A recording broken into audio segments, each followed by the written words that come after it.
Hello learners, in this session we will discuss about the important vocabularies we should use in the writing part 1. As we know, we get different categories of the questions in the writing part 1 academic, like we get table, graph, line graph, pie chart, or we may get the diagram. So these categories of the question, how we should deal with, we should use some important vocabularies which we are going to discuss now. So the starting part of the introduction, which is introduction part, how you should start your graph pie chart. I have mentioned some points here. Like we have a subject, the graph. If you have a graph, you will start with the graph, bar chart, diagram, table, figure, anything that is. Then you have to use the verbs. Verbs are like shows, represents, gives information, gives data, illustrates, compares. Then these are the time scales. You'll be getting up a time scale in the question itself, but make sure you do not have to repeat the same question in the introduction part. Use synonyms to convert the words, and important years which you get in the question you can write down between 2000 and 2005, over a 5-year period, during 5 years from 2002 to 2005. Anything you can write down. So how your new introduction will become like this.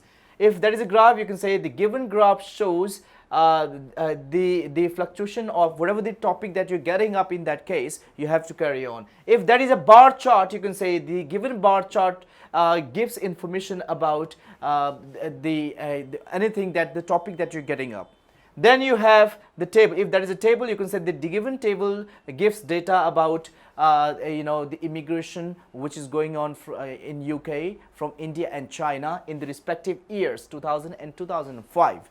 So anything you can use. This is very important to use.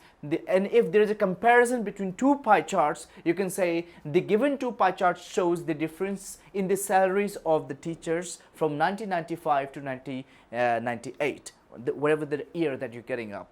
Now you will see some important trends in the graph when the graph is going up, or sometime you will see that the graph is going down or straight. So which vocab we should use for these trends I have mentioned here. If the graph is going up, for the up we can use arise, we can say increase, we can say climb, surge, soared, rocket. Make sure guys, it depends on the time period. If they are talking about the past, so please use the past form. Like for example, if they have mentioned about 1984, so you can say however the price of the petrol that soared up to 80% in 1984. So ed form, we have to use the past form of that. If the graph is going down, so you can say fall. Number 2, decline, dip, dropped, plummet, plunge, dive, slump. Any of the word that you can use, but make sure past tense again. If sometime there is a possibility that the graph is going straight when there is no change, so at that time you can simply say remained stable. However, the price of the petrol remained stable in 1984, and then you can say remained constant or steady. Any of the line you can use there. You can also use some phrases in the writing part 1. I have mentioned phrases here. The first, if there is an upward trend, if the graph is going up, you can use to show an upward trend. However, the graph shows the upward trend like this. If there is a downward, you can say to show a downward trend. To hit the highest point, if there is going to the highest point, you can say to hit the highest point. To show some fluctuation, sometimes the graph is going like this. At that time, up and down, you can say to show some fluctuations. To remain unchanged, if there is no change, then to flatten out, to remain static. These are the phrases you can use in the writing part 1. As an adverb, if you want to use as an adverb, you can simply say sharply, suddenly, rapidly, abruptly, significantly. However, there was a significant rise in the number of population of China and India. This is the example. Slightly and gradually. So you can use any of the vocabularies to make your writing part 1 effective. There are some changes you will see in the graph where you have to use a particular vocabulary. So I have mentioned here some vocabularies for you. If there is a great change in the graph, you can simply use as adjective and as adverbs. So if you are using as adjective, you can simply say overwhelming, and if you are using as adverbs, you can say overwhelmingly. Then we have substantial. There is a substantial increment in the number of children, or you can say substantially as an adverb. You can say enormous and enormously. So any of the vocab you can use for the great change.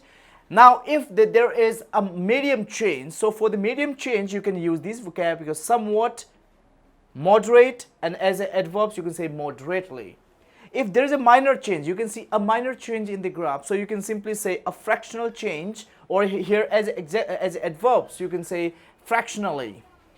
Marginal, marginally as adverbs, and as a adjective you can say slight and slightly. So any of the vocab you can use for the changes. Now in these you will sometime get a different kinds of fractions which you have to take care of. If there can be a proportion of 4%, 10%, 20%, 30%, 50%. So which vocabularies you should use while indicating these proportions I have mentioned in this video.